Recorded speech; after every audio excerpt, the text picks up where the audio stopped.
Philly? Yeah, let's do it. It's easy to sum it up. We talking about practice. Because it's about as casual as it gets. What's the problem now? That's a clown question, bro. I think we ought to turn the beat in at least. World champions! Start playing with some jam in here. Let's go. Philadelphia, looking as only you can look. Woo! Here we go, here we go. Click on Zombie Apocalypse.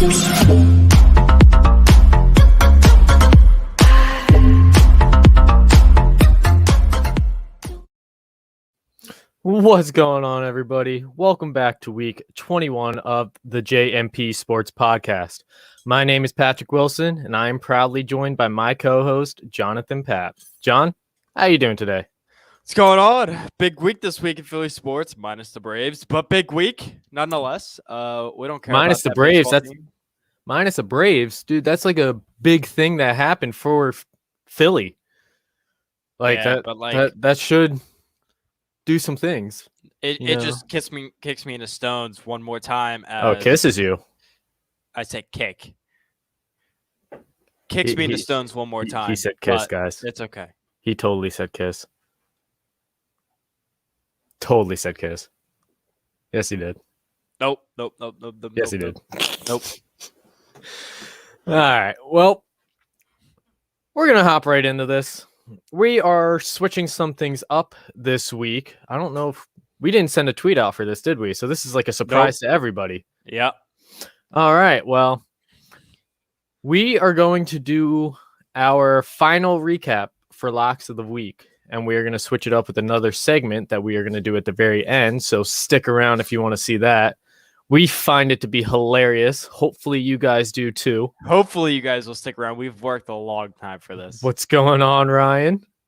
How's it going? We should probably switch the banner up to that, Update our show.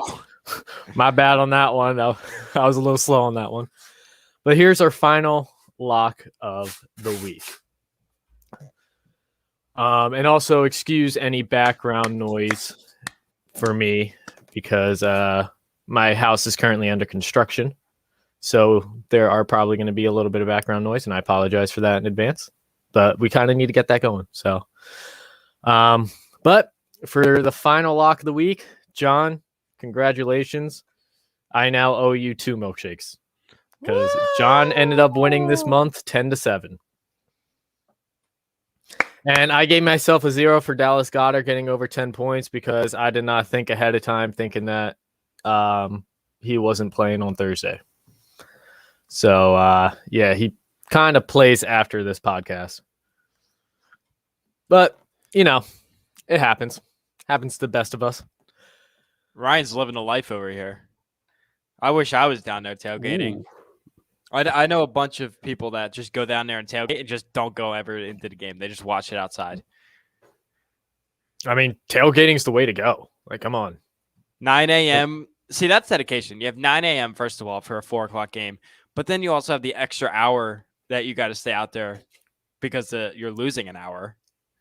So he better have like a whole grill set up, a whole like big speaker somewhere for music. He's got to have cornhole, beer pong, a football to throw. He's got to have the whole 9 yards for it. Or in this case, 10 yards so we can get another first down. But,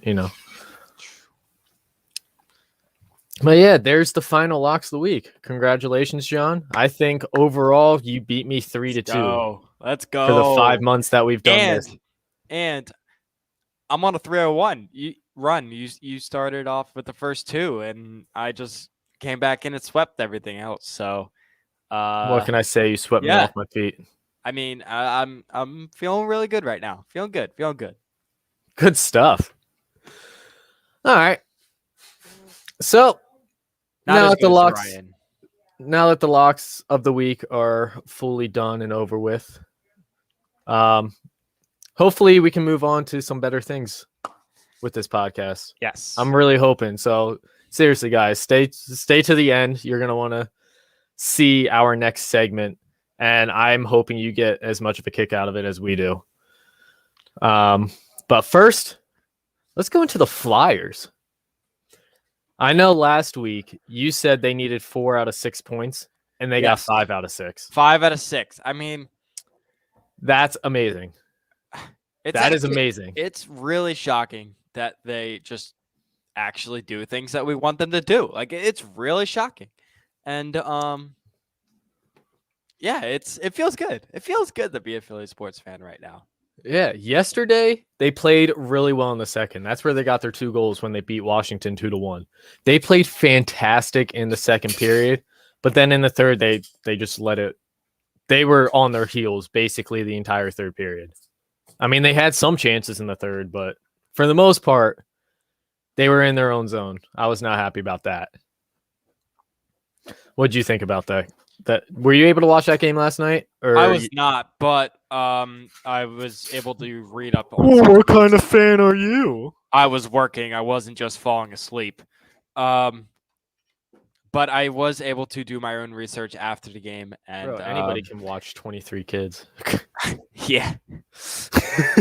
And no, that's not a number that we're just throwing out there. That's a legit number that could have been higher. But what I got Yeah, out of there might be a kid or two lost on I-95 right now. They don't know. we're on the main line. I mean, we got a bunch of highways going to For- different places. For Could've legal been out of there. purposes, he didn't lose any kids last night. No. I have some notes from the past week. So one of the few things I have is like Oscar Lindblom is close to breaking out. I think he was Dude. all over the place against the Coyotes. I mean, I can't speak for a Washington game, but he was all over the He place. was- and he I was think he's pushing good getting in Washington. chances. I think he's getting good chances again. He's on that forechecking fourth line, and I just think he's close to scoring and creating some offense, which we haven't really seen yet. I mean, they haven't really needed it, but everything helps. You could always use some more scoring. Dude, when he gets that first goal, I think he's just going to pop off. Yeah. Like, when he gets that first goal, there's going to be a huge relief off of his shoulders, and he's going to be flying even more than he currently is. Yeah. He's in the right positions. It's puck's just not going in yet, and that's okay. Especially when the rest of your team, like when you have Cam Atkinson who could just score whenever he wants. I mean, it's just a lot of good things coming from Oscar right now. Yes, and I am very happy to see it. Like, I mean, this might sound a little bit rude of me, but after he got his cancer treatment and everything, I didn't think he'd be able to get back in his top form that he once was, but it definitely seems like he's getting back to it. It helps that he doesn't have to be on the second line and produce. It helps that he Yes. can be on the fourth line and kind of be under the radar and just do his own thing and Yes. keep pushing And- forward. Watching that game last night, he is looking strong. He Yeah. had 2 or 3. I remember he was in the offensive zone for like 15 seconds, just holding the puck, waiting for his team to switch lines and come in. And he fended off like 3 people at one point. Like, just muscling them off of the puck. He kept the puck and was able to get it back to the blue line. Like, Yeah. he did fantastic that shift. I was so happy to see that. He's looking so strong, and I cannot wait to see how he does by the end of this year. I Yeah, mean, exactly. there's no way. I don't think there's any way he's getting like 40 points, but I think he'll end in like double-digit goals this year, unlike last year. Yeah, and one thing that we came into this year that we needed to play well was goaltending, and I think we've gotten that. Carter Hart's 3-2-2. Martin Jones is 3-0. I mean, after the preseason, I did not think Martin Jones is that good, I didn't but either. but it was obviously the lines that were in front of him. I think that's a product of the talent on the Flyers right now, that Martin Jones can look that good in front of real talented NHL players. So he's better than expected. Carter Hart, even though he's given up, 3 goals in a couple of games, that most of it isn't his fault, because power play goals, redirections, that's, you can't really fault a goaltender for that. But he's come up and kept Flyers in games because What was it? What game in Calgary? I mean, he kind of kept them in it when they didn't really have any sort of jump or offense. Hart, yeah. I mean, he's just made big save after big save, and you're going to need that throughout the whole year. Yeah, and a lot of people were definitely going against the Flyers because they just barely scraped by a win against the Coyotes, and the Coyotes didn't have a win yet. And they're like, "Oh, well, they're a winless team. Like they're not a good team." Coyotes are a better team. I was gonna say, when you look at the players that they have, they're just off to a slow start. And the teams they're gonna get back up there.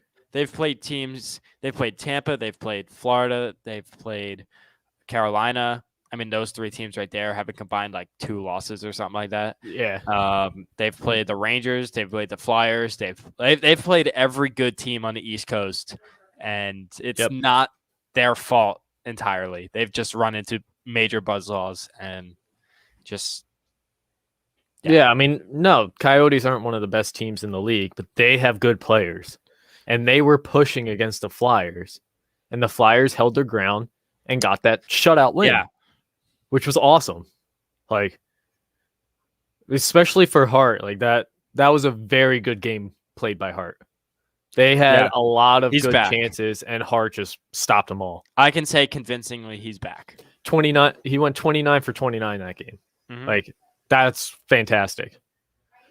And then Martin Jones, I can't remember how many shots they had, but only let up 1 goal last night. He's 3-0-0. Mm-hmm. He's looking flawless. Like, I'm just really happy with the goaltending this year. Yeah. I mean, it's what needs to happen for a good playoff team. Yes. I don't really know what Ryan Ellis's injury and where that is right now. I don't really know. It's saying lower body. Yeah, at least on my fantasy, it is. It's his hip and groin, but like, it was a day-to-day injury that's turned into week-to-week. So I don't really know what's going on with that. I mean, they keep saying that there's a possibility that he joins the team on the next road trip, but we don't really know. Yeah. Him and Kevin Hayes have been skating early, every day, it seems like.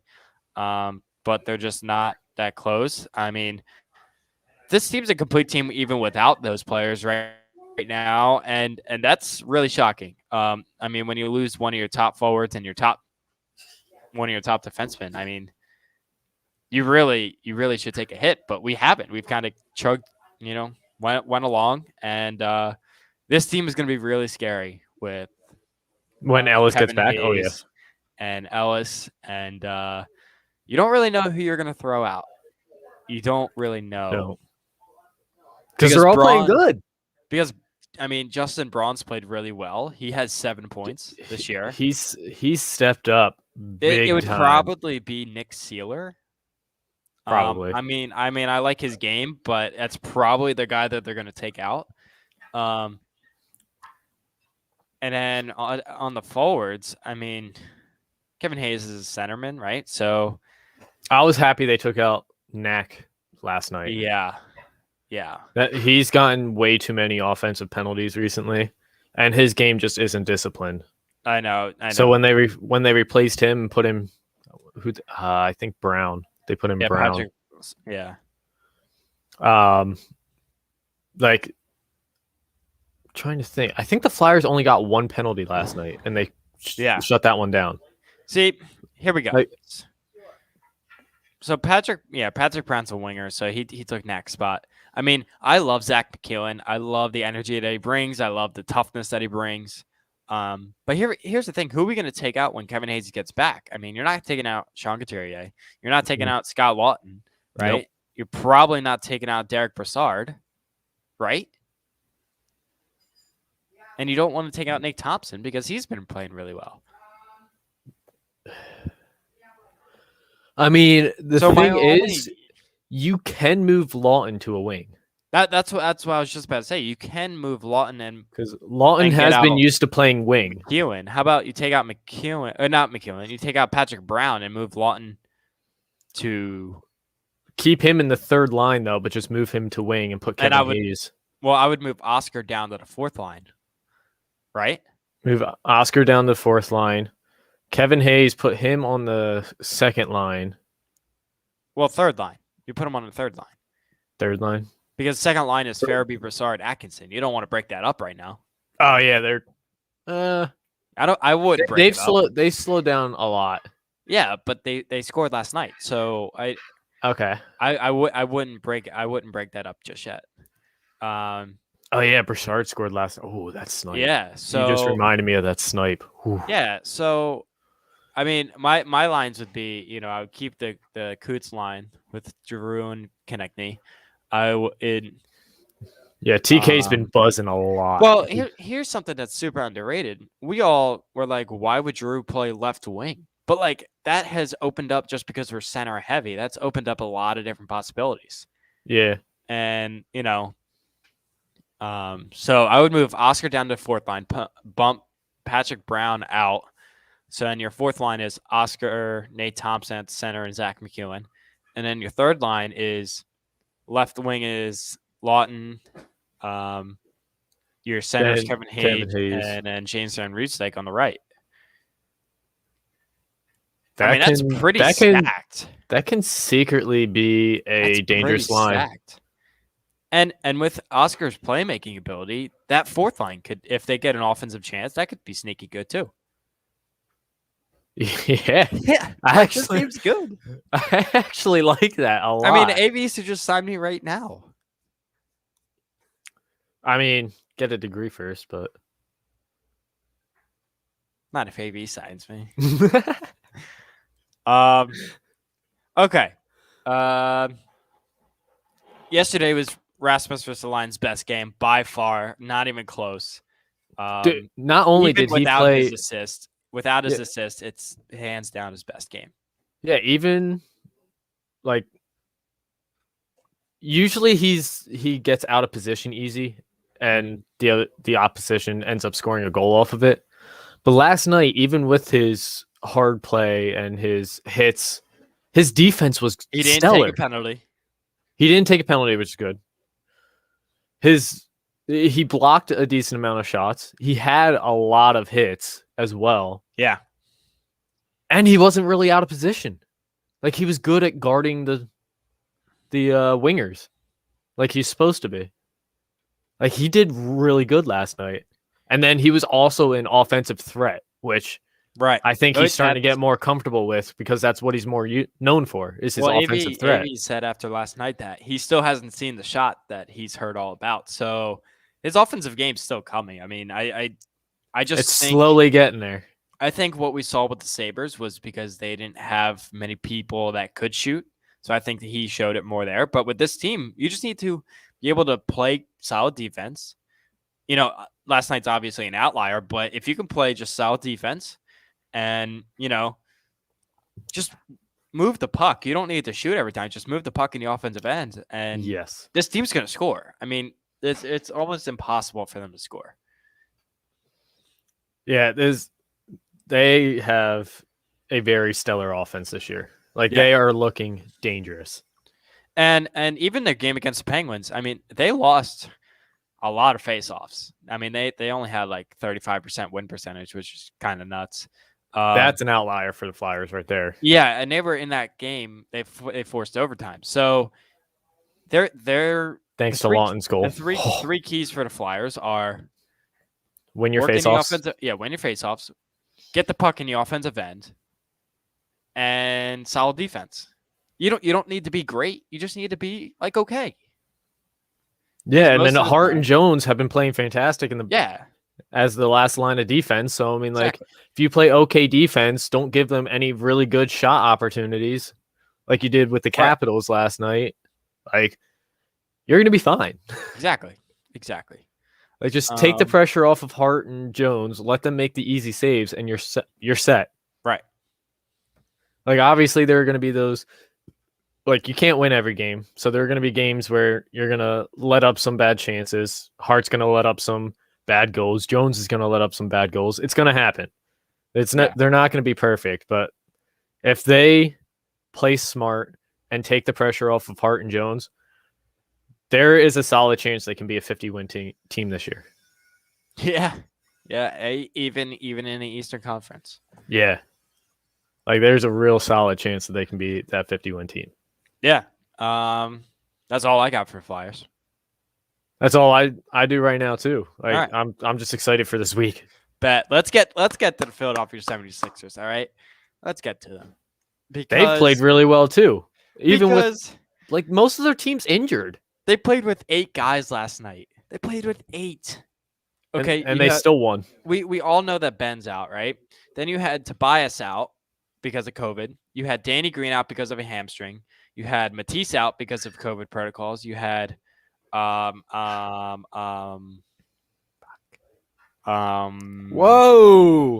You got your sound alerts up, John. Press the button. Press the button. Thank you.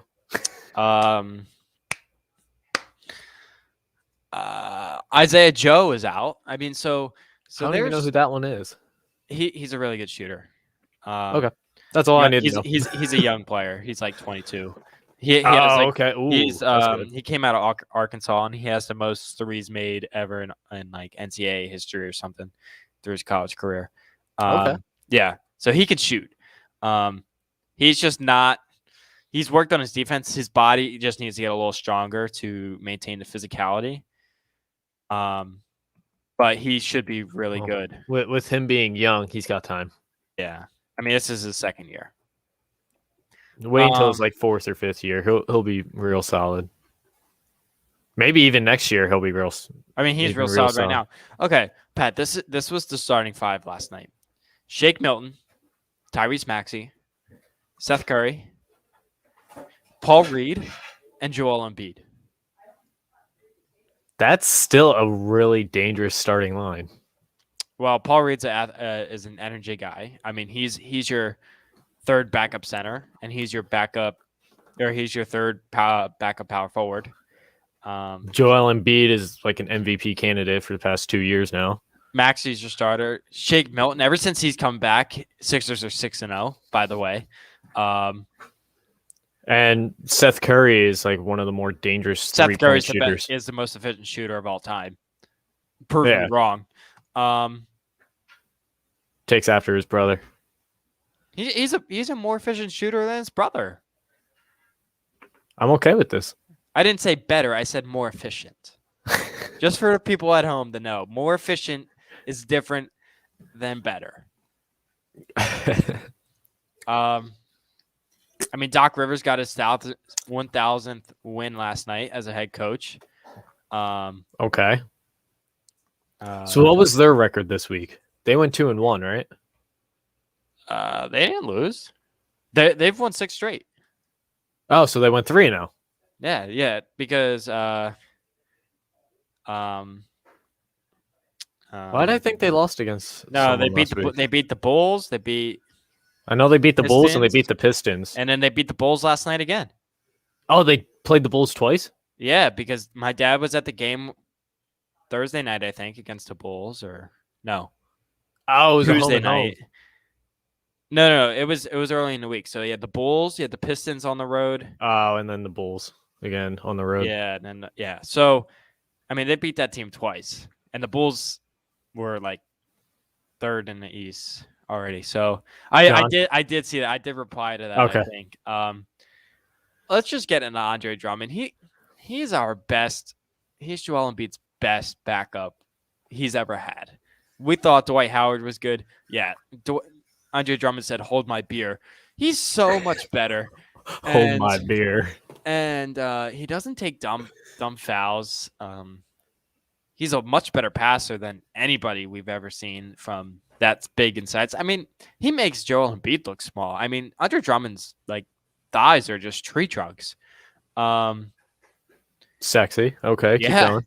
I mean, Andre Drummond. Let's see. Andre Drummond. And Niang, dude, he's George been playing. Niang. I love George Niang. I was watching a clip earlier today, and he got like. It was a clip for someone else, and Niang still got like 3 assists off of that guy. Yeah. So on November 1st, which was Monday, Andre Drummond had 14 points, 14 rebounds, 7 assists, and 5 steals. Now, Okay. that was obviously him starting, but That's just what you need because of That's when fantastic. When Embiid's out, you need somebody who can just step in. And that's what he did. Mhm. That is Yeah. a fantastic stat.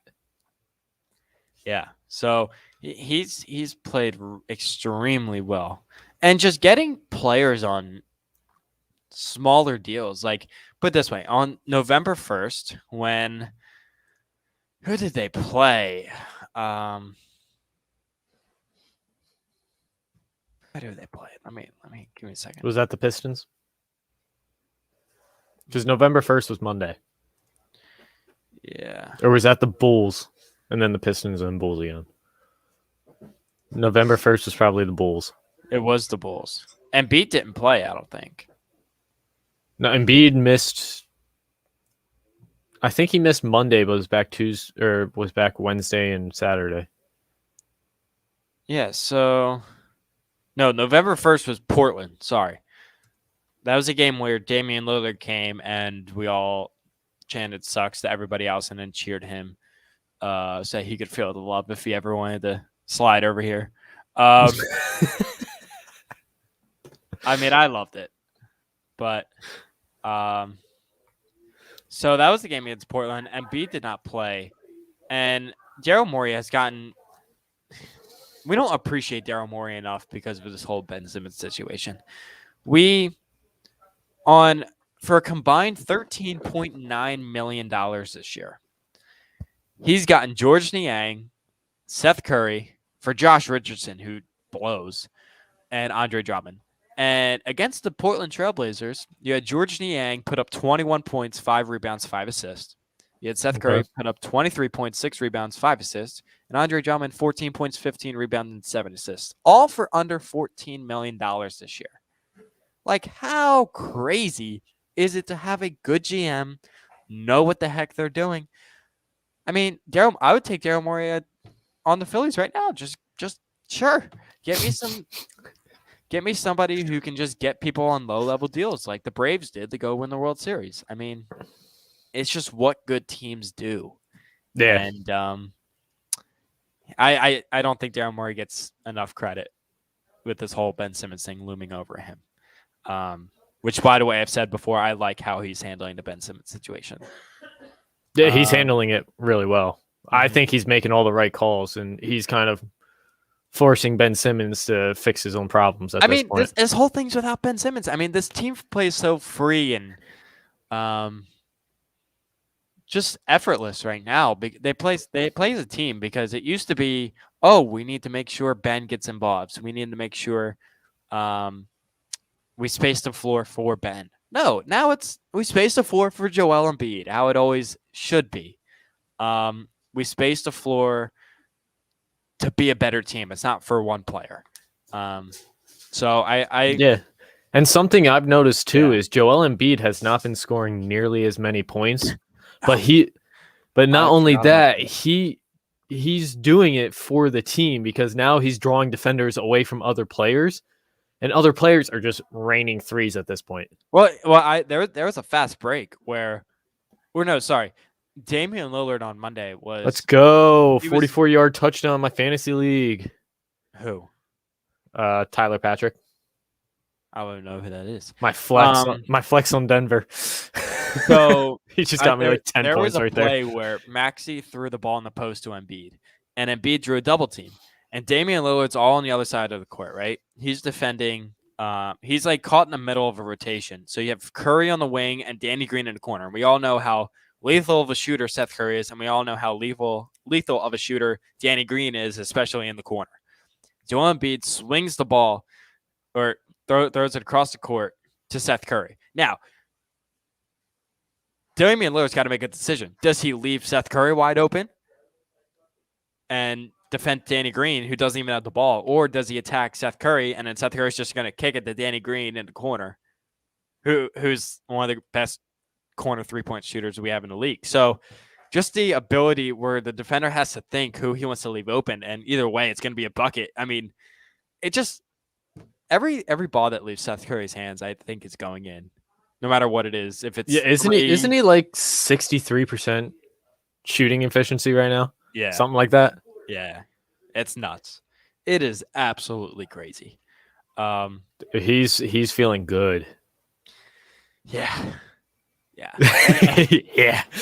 And George Niang, I mean, Doc Rivers said that he told Daryl Morey to go get him last year at the trade deadline, and they just couldn't get anything done. So the Sixers have been trying to get George Niang for a while, and they finally got him in free agency. And I feel a lot better about Doc Rivers. And I got to give Doc Rivers credit. I mean, it goes both ways. I know that I've ripped him before about his coaching, but getting your guys to forget about the Ben Simmons situation and just go play, and now you're at the top of the Eastern Conference at 8-2, and go into Chicago against a really good team with Lonzo, DeMar DeRozan, with Alex Caruso, with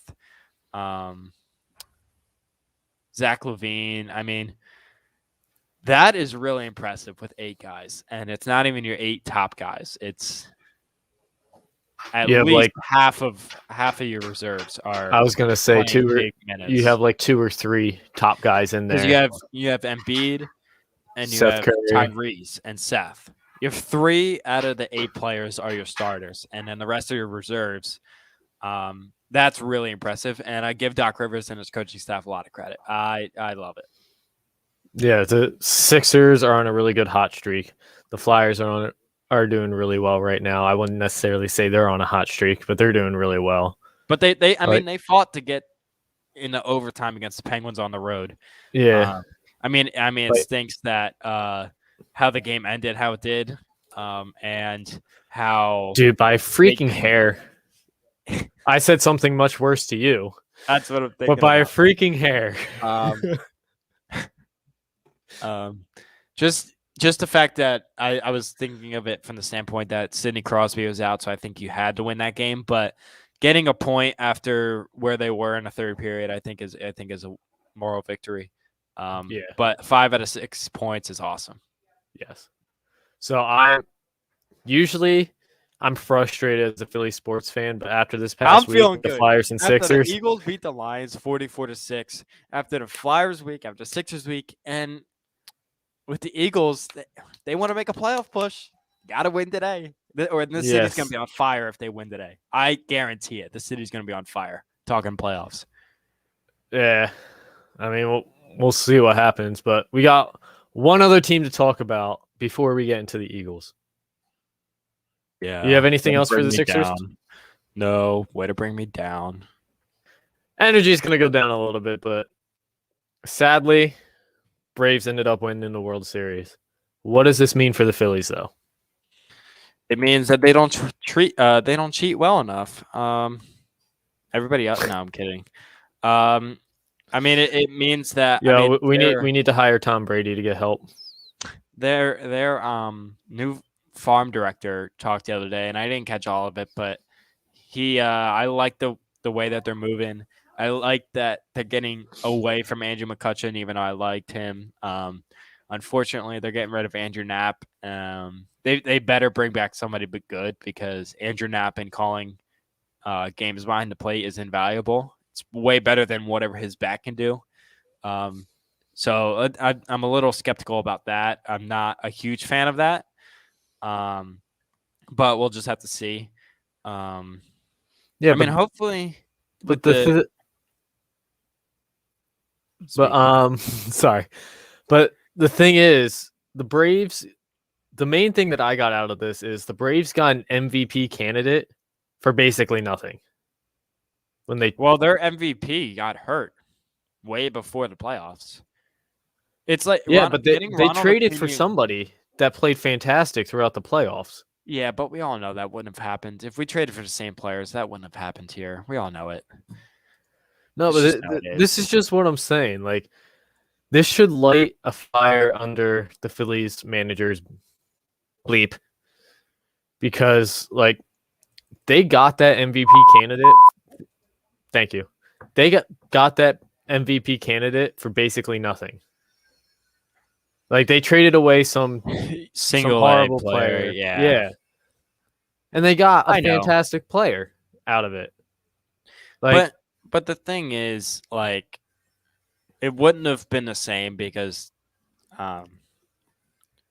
ideally the coaching staff's better over there. But my thing is it's more about not drafting well and not having your owner go all in, because the Braves have showed you that even if you're on the outside looking in, I mean, they had a 0.3% chance of winning the World Series in July, and they were neck and neck with the Phillies, and they made good moves, solid moves. I mean, no, they didn't go get Chris Bryant. They got, simple players that filled holes, and it should show Josh Middleton that this team is ready to win. I mean, they need to learn how to win, but this team's ready to win with good key moves here and there. And I think Dave Dombrowski can do that. But he just needs the money to go out and do that. He needs the okay to go do that. Yeah. So I put this on John Middleton because now we've seen 2 NL East teams win the World Series in the last 3 years. Yeah. And everybody calls it the worst division in baseball, but here we are. They're the worst regular season division in baseball. Heck yeah. Get them in the playoffs, it's a completely different story. Unless it's the Phillies. Well, we can't get the Phillies in the playoffs. I'm pretty sure right now they have the current longest streak of not being in the playoffs at 10 years. Yeah. Or is it 11 now? The Mariners are the worst. They were going to get in the playoffs, but then they just missed it on the last day. Okay, so they choked. Yes. Cool. All right. So they're still second. They're still second. All right. I'm okay with that. Mm-hmm. At least we're not the worst. Yeah. Or at least we don't have the longest active streak. But now it's the time that everybody's been waiting for. We didn't talk about the Eagles. Oh, I thought you were getting into it early. No. Okay. No, I feel like most of the people in here love talking about the Eagles. Yeah. So I'm pretty sure this is what the people were waiting for. So we got the Eagles, and then we'll go into the segment. If you missed the beginning of the show, please stay till the end. We have a new segment that we think that you'll find amusing. Yes, we do. All right, so they played fantastic against Detroit last week, winning 44-6. Like everything just seemed to connect. Everything was just right. I don't know why we still have that comment up there. Everything just fell into place last week. What do they need to do this week to keep that ball rolling? Because the Chargers are obviously a much better team than the Lions. They're a much better team, and they have lost 2 games in a row, so they are looking to they're going to be recharge and I see what you did there. Revamp. Oh, I did not mean to do that. I think you need. I mean, the Chargers have the 32nd worst run defense in the league. That's for all people keeping score at home. That's dead last. So they need to run the ball, and if it doesn't work on the first drive, run the ball again. Don't get away from it until the second half. If it doesn't work, at least give it a half to try and get going, because you have Landon Dickerson, who's much better at the run than the pass. You have Jordan Mailata, who's a 6'8" full unit on that left side. You have, people up front. Your offensive line is built to run the football. And I just think you is Miles Sanders still injured? Yeah, he's out. So you're running with Jordan Howard, Boston Scott, and Kenny Gainwell again. Now, I didn't like how much they used, how little they've used Kenny Gainwell last week. But look, if it works with Jordan Howard, Boston Scott, I don't give bleeps. So just stick with running the football, and it should work out. That bleep is like 10 seconds delayed every time. I it's hard to say my mind and then actually have the sound alerts ready. This is why we need a producer. Yeah, so I think Anthony Gargano, we need a producer. What? He's not going to produce for us. He doesn't produce his own show. You don't know that. He doesn't produce his own show that he gets paid for. Yeah, but if he wants a fun hour, hello. Fun hour. I don't know. Um, the Eagles, they need to just not. I mean, I can say the simple, don't turn the ball over, but if Jalen Hurts can make the simple throws and he can keep moving the chains when he has to, I think And they not just need throw to it rely behind on the the run players. game. I think they just need to rely on the run game. Even if they throw the ball 60% of the time, that's still running the ball almost 40. 50%. So, Yeah. I mean, you don't need to. I mean, I'm not saying I need more runs than passes, but I mean, I am. show the defense that you are able to run the ball down their throats and make the Chargers be on their heels a little bit, because I think that we're looking. I mean, the Eagles haven't won a home game yet this year. They're 0-3, and this crowd is just ready to just erupt. And I think after last week's 44-6 win, and A lot more tickets were sold this past week with- after that win. and with I can tell the you that wild for a card fact. spot, with the wild card spot up for grabs. This place will be talking about playoffs if they win this game, and it's going to be on fire. This place is going to be electric today, and I can't wait to see what they do. I don't think this team is a playoff team still.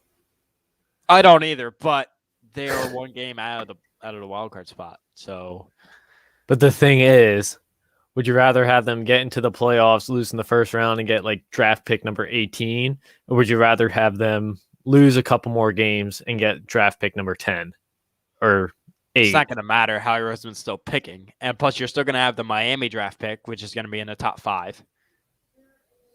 And then you're going to have the Colts pick that's going to be inside the top 20. Okay. I mean, Fair points. Fair points. because if Especially you lose, with the Howie Roseman. because then here's the thing: if you lose, people are gonna be doubting Nick Sirianni. They're gonna be doubting Jalen Hurts. But if they go and make the playoffs and go on a little run, I mean, maybe you can use those draft picks to help your linebackers for something, or help your other skill positions, because I don't want to go through another quarterback and coaching change again for a while. And I just want to celebrate. And if we can, because here's the thing, they still got to play the Washington football team twice, and they still got to play the Giants twice. Oh, you just reminded me. Sean wants to go to an Eagles versus Washington football team game with us. Yeah, he's nuts. I'm not paying $150 to see two garbage teams play. And that's without parking. Make it $200 with parking. You're crazy. Parking wouldn't cost me anything. I'll drive down to Washington. I would rather drive down there. I bet you the tickets are cheaper. I mean, I won't have to pay for parking. That's on you and him. I mean, here's the thing. The Eagles have a suitable schedule. I was listening to the radio this week, and they have a suitable schedule the rest of the year that can fit them into the playoffs. So they play the Chargers today. They play at Denver, which is difficult. That's probably going to be a loss. They play home against the Saints, and they just lost Jameis Winston for the year. So they're trying to figure out their quarterback. They play at the Giants, at the Jets, home against Washington, home against the Giants, at Washington, and then home against Dallas. And Dallas might not even play that last game because they might have the division locked up and they might just be resting their starters. So you have 1, 2, 3, 4, 5, 6 definite winnable games. 6 out of the 9 winnable games left. Oh, I thought there was 8, but you're right. It's yeah. week 9, right? And there's 17 now.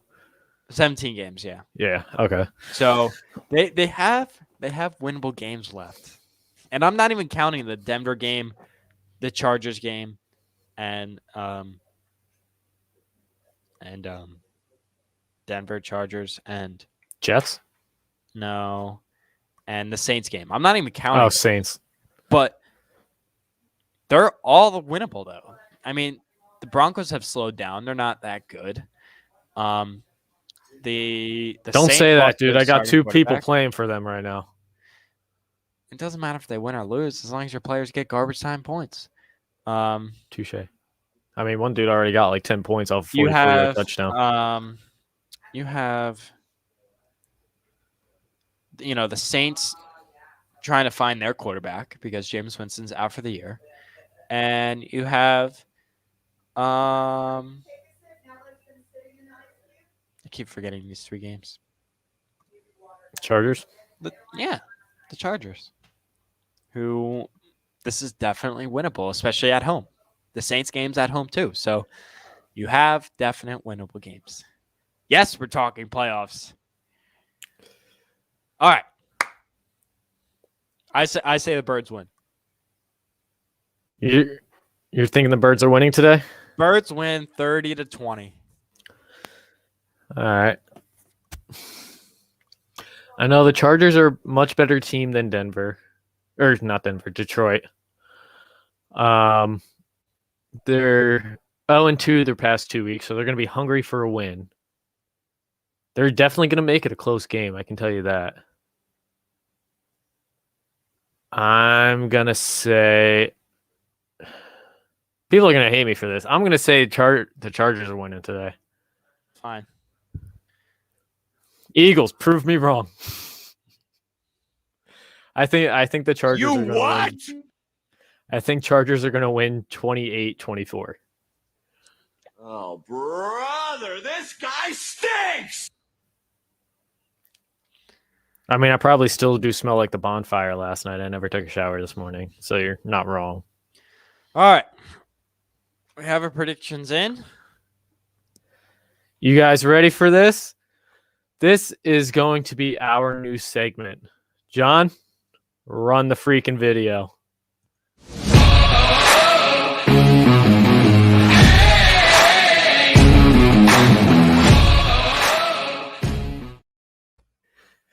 Yes, you guys read that right. Welcome to Pat's Shats.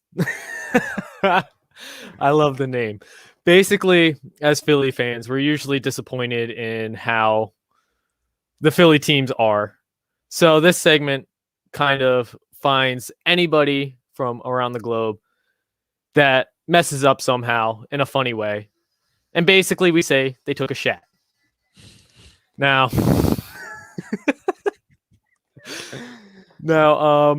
this was kind of a last minute addition. So this week we only have one video for you guys. But now that we're a little more prepared, we have the video set up for it and everything. Like, we're going to find a couple every week. And at the very end of our podcast, we're just going to have a good laugh. So this week, we're going to be talking about Russell Westbrook.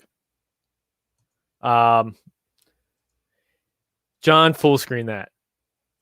So you got Russell Westbrook defending a player here. You can play the video. He's on the Lakers. Down 2. His team's down 2? Yeah. Okay, we can't really see that full thing. So you got Russell. Pause it real quick. You got Russell Westbrook right there in the middle by the 3, guarding his man, as he should be. Perfectly fine. Now just keep an eye on him. John, keep playing it. Just keep your eye on him. What is he doing? Where'd he go? Look Why how are you wide running? open that man is now.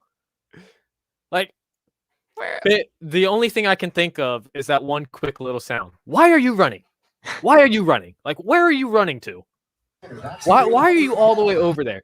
Now you got this man who's got 30 free feet of room, nobody on him, because Russell Westbrook just ran into no man's land, right into a sea of his own players. And now you're going to be down 4 instead of 2 with under 15 seconds left. Exactly. Finish the video.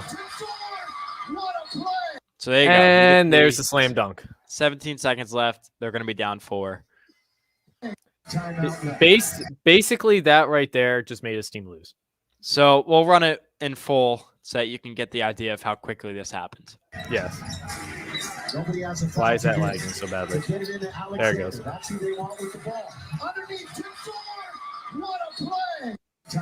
Like, I just don't know where he was going. In my opinion, Russell Westbrook took a complete shat there. Just lost that for his team. And for some other laps, I'm gonna run this again.